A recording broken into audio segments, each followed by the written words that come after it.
Hello नमस्कार दोस्तों, स्वागत है आपका आज के मुख्य समाचारों की वीडियो में। जी हां दोस्तों, यहां पर आपको देखने को मिलेगी सुबह से लेकर शाम तक की सारी के सारी बड़ी खबरें मुख्य समाचार ब्रेकिंग न्यूज़ अपडेट के रूप में। तो दोस्तों, आप लोगों से रिक्वेस्ट है इस वीडियो को ज़्यादा से ज़्यादा लाइक और शेयर करें, साथ ही हमारे चैनल को सब्सक्राइब करके बेल आइकन का बटन भी दबा दें। तो दोस्तों, सीधे चलते हैं आज की पहली बड़ी खबर की ओर। लॉकडाउन 4.0 में शॉपिंग मॉल, ऑटो रिक्शा और घरेलू उड़ानें शुरू करने की है संभावना। जी हां दोस्तों, राष्ट्रव्यापी बंद 4.0 कुछ विशेष शर्तों के साथ सोमवार से शुरू होने वाला है। यह उम्मीद की जा रही है कि इस दौरान ऑटो रिक्शा की आवाजाही शुरू हो जाएगी, साथ ही शॉपिंग मॉल भी खुल जाएंगे और घरेलू उड़ानें भी शुरू हो सकती है। इस महामारी से निपटने के लिए देश भर में करीब 2 महीने से आर्थिक गतिविधियां ठप पड़ी हुई है, जिससे अर्थव्यवस्था चरमराई हुई है। आने वाले सप्ताह से अगर कुछ क्षेत्रों को फिर से कार्य संचालित करने की मंजूरी मिल जाती है तो इससे अर्थव्यवस्था को कुछ सहारा जरूर मिल जाएगा। मेट्रो, बस सेवा, नाई की दुकानें, रेस्तरां, स्थानीय बाजार और घरेलू उपकरण मरम्मत की दुकानों को चौथे चरण के बंद के दौरान नए दिशा निर्देशों के तहत ग्रीन व ऑरेंज क्षेत्र में काफी आराम से अनुमति मिल सकती है। तो दोस्तों, आपको क्या लगता है किन किन क्षेत्रों में लॉकडाउन 4.0 के अंतर्गत छूट दी जाएगी? कमेंट करके अपनी राय दें। इसके बाद दोस्तों जानते हैं अगली बड़ी खबर। शिवसेना ने सामना में महाराष्ट्र भाजपा को घेरा, लेकिन पीएम मोदी और अमित शाह की तारीफ। जी हां दोस्तों, शिवसेना ने शनिवार को आरोप लगाया कि भाजपा की महाराष्ट्र इकाई ने विधान परिषद में मुख्यमंत्री उद्धव ठाकरे के निर्वाचन को बाधित करने की कोशिश की थी। साथ ही पार्टी ने प्रधानमंत्री नरेंद्र मोदी और गृह मंत्री अमित शाह को राज्य को राजनीतिक अस्थिरता से बचाने का श्रेय दिया है। शिवसेना ने अपने मुखपत्र सामना में प्रकाशित संपादकीय में कहा है कि शिवसेना राष्ट्रवादी कांग्रेस पार्टी कांग्रेस सरकार राज्य में आत्मनिर्भर है। संपादकीय में पार्टी ने कहा है कि राज्य सरकार के कामकाज में गत 6 महीने से बाधा उत्पन्न करने के बावजूद उद्धव ठाकरे विधान परिषद के लिए निर्विरोध निर्वाचित हुए हैं। संपादकीय में राज्य विधानसभा में नेता प्रतिपक्ष देवेंद्र फडणवीस पर तीखा हमला करते हुए कहा गया है कि राज्यपाल के कोटे से विधान परिषद में ठाकरे के नामांकन को बाधित कर सरकार को मुश्किल में डालने की कोशिश की गई थी। इसके बाद दोस्तों जानते हैं अगली बड़ी खबर। राहुल गांधी दिल्ली में मिले प्रवासी मजदूरों से। जी हां दोस्तों, कांग्रेस नेता राहुल गांधी ने शनिवार को दिल्ली में सुखदेव विहार के पास प्रवासी मजदूरों से मुलाकात की। इससे पहले उन्होंने वीडियो लिंक के जरिए प्रेस कॉन्फ्रेंस की थी। उन्होंने सरकार के 20 लाख करोड़ के राहत पैकेज, इस महामारी के दौरान मजदूरों की समस्या और देश के आर्थिक हालात पर बातचीत की और राहुल गांधी जी ने प्रधानमंत्री से गुजारिश की कि वह इस पैकेज के बारे में दोबारा सोचे।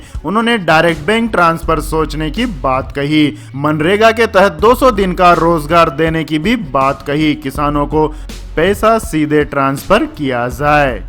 इसके बाद दोस्तों जानते हैं अगली बड़ी खबर। इस महामारी को रोकने के लिए लगे लॉकडाउन के दौरान 80% से ज्यादा भारतीय घरों की कमाई हुई खत्म। जी हां दोस्तों, एक अध्ययन से पता चला है कि पिछले महीने भारत में इस महामारी के प्रसार को रोकने के लिए लगाए गए दुनिया के सबसे सख्त लॉकडाउन के चलते लगभग 84% भारतीय परिवारों की आय में गिरावट आई है। Chicago Booth school of business के study centre for social sector innovation ने centre for monitoring Indian economy private limited ने अप्रैल में 27 भारतीय राज्यों के लगभग 5800 घरों से सर्वेक्षणों के जरिए जुटाए गए आंकड़ों का विश्लेषण किया था, जिसमें शोधकर्ताओं ने पाया कि ग्रामीण क्षेत्रों पर इसका सबसे बुरा प्रभाव पड़ा है। इसके बाद दोस्तों जानते हैं अगली बड़ी खबर। बार काउंसिल का ऐलान, लॉकडाउन से प्रभावित वकीलों को दी जाएगी आर्थिक मदद। जी हां दोस्तों, bar council of Maharashtra and Goa ने बंबई उच्च न्यायालय से कहा है कि लॉकडाउन के कारण काम नहीं मिलने से प्रभावित अधिवक्ताओं को वह अपनी कल्याणकारी योजनाओं के तहत वित्तीय सहायता प्रदान करेगी। बार काउंसिल ऑफ इंडिया ने शुक्रवार को अदालत को यह बताया कि उसने जरूरतमंद वकीलों को सहायता प्रदान करने के उद्देश्य से बीसीएमजी को धनराशि प्रदान की है। उच्च न्यायालय की नागपुर पीठ के न्यायमूर्ति अमित बोलकर अधिवक्ता मोहम्मद आरिफ शेख दाऊद द्वारा दायर एक याचिका पर सुनवाई कर रहे थे, जिसमें लॉकडाउन के बीच जरूरतमंद और गरीब वकीलों को वित्तीय सहायता प्रदान करने के लिए बीसीआई और बीएमसीजी को निर्देश देने का अनुरोध किया था। इसके बाद दोस्तों जानते हैं अगली बड़ी खबर। अब सीधे खाते में आएगी बिजली की सब्सिडी। जी हां दोस्तों, बिजली कंपनियों की अक्षमता का बोझ अब ग्राहकों को नहीं उठाना पड़ेगा। केंद्रीय वित्त मंत्री निर्मला सीतारमन ने शनिवार को इस महामारी के आर्थिक पैकेज के चौथे हिस्से के ऐलान के दौरान टैरिफ पॉलिसी में बदलाव करने की जानकारी दी। उन्होंने कहा कि बिजली कंपनियों को पर्याप्त बिजली मुहैया करानी होगी। अगर लोड सेटिंग की समस्या आती है तो इसके लिए उन पर पेनल्टी लगाई जाएगी। साथ ही केंद्र शासित प्रदेशों में नए टैरिफ पॉलिसी के तहत पावर डिस्ट्रीब्यूशन किया जाएगा। वित्त मंत्री ने शनिवार को प्रेस कॉन्फ्रेंस में कहा है कि टैरिफ पॉलिसी के आधार पर बिजली उद्योग में प्राइवेटाइजेशन किया जाएगा। इसे जल्द ही पूरा किया जाएगा। बिजली कंपनियों की अक्षमताओं का बोझ अब ग्राहकों पर नहीं पड़ेगा। लोड सेटिंग जैसी कोई समस्या आती है तो इसके लिए कंपनी पर पेनल्टी लगाई जाएगी। इसके बाद दोस्तों जानते हैं अगली बड़ी खबर। लेकिन दोस्तों अगली खबर जानने से पहले आप लोगों से गुजारिश है कि अभी तक अगर आपको हमारी ये न्यूज़ पसंद आई है तो इसे लाइक करें, कमेंट करें और हमारे चैनल को सब्सक्राइब करें। तो दोस्तों चलते हैं अगली बड़ी खबर की ओर। मुख्यमंत्री योगी आदित्यनाथ बोले, नुकसान का असर किसी पर नहीं होगा और ना ही कोई टैक्स बढ़ाया जाएगा और ना ही होगी वेतन में कटौती। जी हां दोस्तों, इस महामारी के खिलाफ जंग में पूरा देश लॉकडाउन है और इस दौरान केंद्र सरकार से लेकर तमाम प्रदेश सरकारों को तमाम चुनौतियों से जूझना पड़ रहा है। इनमें उत्तर प्रदेश राज्य भी शामिल है। एक तरफ जहां योगी सरकार के सामने लोगों की सुरक्षा, उनके भोजन की व्यवस्था का दायित्व है, वहीं दूसरी तरफ प्रवासी समस्याएं और इस महामारी के खिलाफ जंग भी जारी है। लेकिन इन चुनौतियों के बावजूद भी सीएम योगी आदित्यनाथ ने कहा है कि प्रदेश की जनता पर कोई नया टैक्स नहीं लगाया जाएगा और न ही किसी सरकारी कर्मचारी की सैलरी काटी जाएगी। लॉकडाउन 4 के दौरान दुकानें खोलने पर सीएम ने कहा है कि हमने केंद्र सरकार को कुछ सुझाव भेजे हैं, उनके बाद हम कदम उठाएंगे, लेकिन हमारे लिए सुरक्षा महत्वपूर्ण है। इसके बाद दोस्तों रुक करते हैं अगली बड़ी खबर का। घरेलू उड़ानें जल्द होंगी शुरू, पैसेंजर्स को इन नियमों का करना होगा पालन। जी हां दोस्तों, सरकार घरेलू विमान सेवाओं को जल्द शुरू करने को लेकर कई तरह की तैयारियां कर रही है। पिछले सप्ताह जहां डीसीजीए और अन्य एजेंसियों के अधिकारियों ने दिल्ली एयरपोर्ट पर जाकर स्थिति का जायजा लिया था, वहीं एयरपोर्ट अथॉरिटी ऑफ इंडिया ने एक ट्वीट कर बताया कि हवाई सेवाएं शुरू होने के बाद यात्रियों को किन गाइडलाइंस का ध्यान रखना होगा। माना जा रहा है कि लगभग 50 दिनों के लंबे अंतराल के बाद केंद्र सरकार जल्द ही विमान सेवा भी शुरू कर सकती है। इसके बाद दोस्तों रुक करते हैं अगली बड़ी खबर का। 65 लाख पेंशनर्स के लिए अच्छी खबर। पेंशन बांटने के लिए सरकार ने बैंकों को जारी किए नए नियम। जी हां दोस्तों, बैंक पेंशन रिलीज करने और समय समय पर पेंशनर से सर्टिफिकेट मांगने के लिए अलग अलग प्रक्रियाओं का पालन कर रहे हैं। इसको देखते हुए कार्मिक मंत्रालय ने पेंशन वितरण करने वाले बैंकों के चेयरमैन और प्रबंध निर्देशकों को एकीकृत दिशा निर्देश जारी किए हैं। इसका लक्ष्य सेंट्रल पेंशन प्रोसेसिंग सेंटर बैंकों की शाखाओं को अद्यतन नियमों और दिशा निर्देशों के बारे में अवगत कराना है। कार्मिक मंत्रालय ने यह जानकारी दी है। कार्मिक मंत्रालय के तहत काम करने वाले पेंशन और पेंशनर कल्याण विभाग को प्राप्त शिकायतों के विश्लेषण के आधार पर यह कदम उठाना होगा। विभाग ने शुक्रवार को जारी एक आदेश में कहा है कि अपडेटेड और एकीकृत दिशा निर्देशों से पेंशनर्स के रिक्वेस्ट को बैंक या अन्य द्वारा प्रोसेस करने की प्रक्रिया बेहतर होगी। इसके बाद दोस्तों रुक करते हैं अगली बड़ी खबर का। पलायन कर रहे हैं प्रवासी मजदूरों को एसपी ने अपने हाथों से पहनाई चप्पल। जी हां दोस्तों, देश भर सहित राजस्थान में भी प्रवासी मजदूरों का पलायन जारी है। स्पेशल ट्रेन द्वारा सभी को अपने घर तक पहुंचाया जा रहा है। पूरी कोशिश की जा रही है कि श्रमिक सड़कों पर पैदल ना चलें, फिर भी मजबूरी में पैदल जा रहे श्रमिकों की मदद करने के लिए भी लोग सामने आए हैं। जगह जगह कैंप लगाकर श्रमिकों को विश्राम करने की जगह उपलब्ध कराई जा रही है।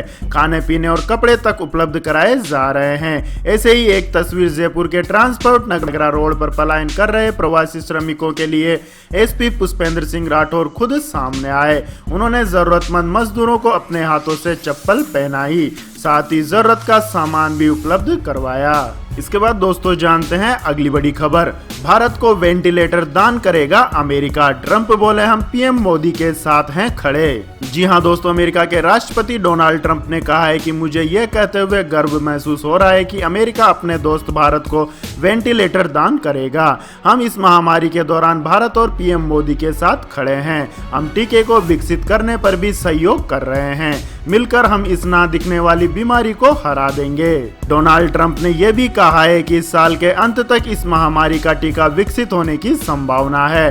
इसके बाद दोस्तों जानते हैं अगली बड़ी खबर, आने वाला है तूफान अम्फान।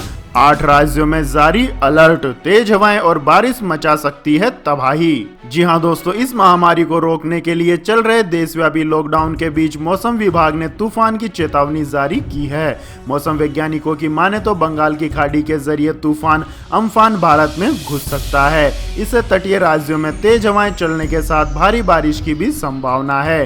तेज हवाएं तबाही मचा सकती हैं। इसका असर दक्षिण के साथ उत्तर भारत के राज्यों पर भी पड़ सकता है।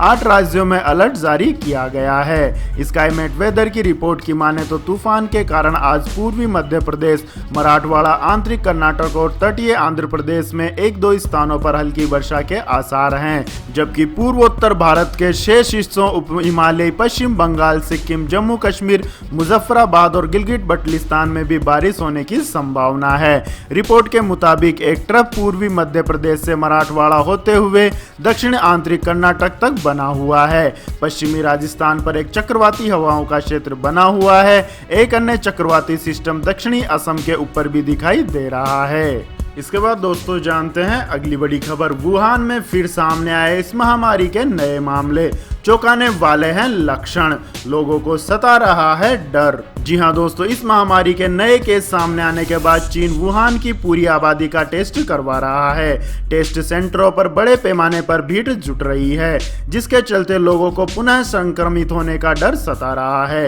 वुहान की आबादी 1.1 करोड़ है, जहां बीते दिनों इस महामारी के 5 मरीज मिले थे, जिसके बाद चीनी सरकार ने प्रत्येक नागरिक का टेस्ट करवाने का फैसला लिया है। सबसे पहले उन लोगों का टेस्ट किया गया है जो सबसे ज्यादा जोखिम में है, यानी स्वास्थ्य कर्मी। चीन की योजना महज 10 दिन में सभी टेस्ट पूरे करने की है, इसलिए भारी संख्या में लोगों को जांच केंद्रों तक लाया जा रहा है। लेकिन अधिकांश लोग इस बात से आशंकित है कि कहीं टेस्टिंग के चलते वे फिर से इस महामारी के चपेट में ना आ जाए। इसके बाद दोस्तों जानते हैं अगली बड़ी खबर, अंतरिक्ष गतिविधियों में भागीदार होगा प्राइवेट सेक्टर, निजी कंपनियों को मिलेगा इसरो की सुविधा का लाभ। जी हां दोस्तों, मोदी सरकार द्वारा घोषित 20 लाख करोड़ के पैकेज पर विस्तृत जानकारियां देते हुए वित्त मंत्री निर्मला सीतारमण ने लगातार चौथे दिन प्रेस कॉन्फ्रेंस की, जिसमें वित्त मंत्री ने कोयला, खनिज, रक्षा उत्पाद, हवाई क्षेत्र प्रबंधन, MROs, बिजली वितरण कंपनियां, अंतरिक्ष क्षेत्र, परमाणु ऊर्जा पर ध्यान केंद्रित किया। उन्होंने कहा कि एयर स्पेस के उपयोग पर प्रतिबंध को कम किया जाएगा ताकि नागरिक उड्डयन अधिक कुशल हो। भारत के अंतरिक्ष कार्यक्रम की यात्रा में प्राइवेट सेक्टर भागीदार बन सकेगा। सैटेलाइट प्रक्षेपणों और अंतरिक्ष आधारित गतिविधियों में निजी कंपनियों को प्रोत्साहन दिया जाएगा। सीतारमण ने कहा कि निजी क्षेत्र को उनकी क्षमता में सुधार करने के लिए इसरो की सुविधाएं और अन्य प्रासंगिक संपत्तियों का उपयोग करने की अनुमति दी जाएगी। निजी क्षेत्र के लिए ग्रहों की खोज, रिसर्च, भारी अंतरिक्ष यात्रा आदि के लिए भविष्य की परियोजनाओं में मदद की जाएगी। इसके बाद दोस्तों जानते हैं अगली बड़ी खबर, घाटे में चल रही जोमेटो ने लिया बड़ा फैसला, इतने कर्मचारियों की होगी छटनी। जी हां दोस्तों, लॉकडाउन की वजह से फूड डिलीवरी कंपनी जोमेटो को तगड़ा घाटा हुआ है। पिछले लगभग 2 महीनों में सभी रेस्टोरेंट और फूड आउटलेट्स बंद होने की वजह से जोमेटो को नुकसान झेलना पड़ रहा है। अब कंपनी ने मजबूरन अपने कर्मचारियों की छटनी का फैसला किया है। साथ ही मौजूदा कर्मचारियों के वेतन में भारी कटौती भी होने की संभावना जताई गई है। कंपनी के CEO दीपेंद्र गोयल ने बताया है कि पिछले कई महीनों से जोमेटो आर्थिक तंगी से जूझ रहा है। कारोबार बिल्कुल ठप पड़ने की वजह से कर्मचारियों को काम पर रखना एक चुनौती है, इसलिए कंपनी अपने मौजूदा 13% कर्मचारियों की छटनी करेगा। दीपेंद्र ने आगे बताया कि बचे हुए कर्मचारियों को भी रख पाना एक चुनौती है। कंपनी ने फिलहाल बचे कर्मचारियों की सैलरी में भी कटौती करने का फैसला किया है। इसके बाद दोस्तों रुक करते हैं अगली बड़ी खबर का, पंच होल डिस्प्ले वाला हुआई P40 Lite 5G हुआ लॉन्च। जी हां दोस्तों, हुआई ने यूरोप में हुआई P40 Lite 5G स्मार्टफोन को लॉन्च कर दिया है, जो कि पिछले महीने चीन में लॉन्च किए गए नोवा 7 AC 5G का रीब्रेड वर्जन है। आपको बता दें कि हुआई P40 सीजन के तहत कंपनी P40, P40 Pro और P40 Pro Plus को पहले ही लॉन्च कर चुकी है। अब P40 Lite 5G फोन को यूरोपियन मार्केट में लॉन्च किया गया है। इस स्मार्टफोन में खास फीचर्स के तौर पर हाई सिलिकॉन किरिन 820 प्रोसेसर और 6GB रैम दी गई है। Huawei P40 Lite 5G की यूरोप में कीमत लगभग 32,762 रुपए रखी गई है और यह फोन 29 मई से सेल के लिए उपलब्ध हो जाएगा। तो यह थी दोस्तों आज की सभी महत्वपूर्ण बड़ी खबरें। तो दोस्तों आपको हमारा ये वीडियो कैसा लगा कमेंट करके जरूर बताएं और हमारे इस वीडियो को अधिक से अधिक लाइक और शेयर करें। साथ ही हमारे चैनल को सब्सक्राइब करके बेल आइकन का बटन भी दबा लें। धन्यवाद। जय हिंद, जय भारत, वंदे मातरम।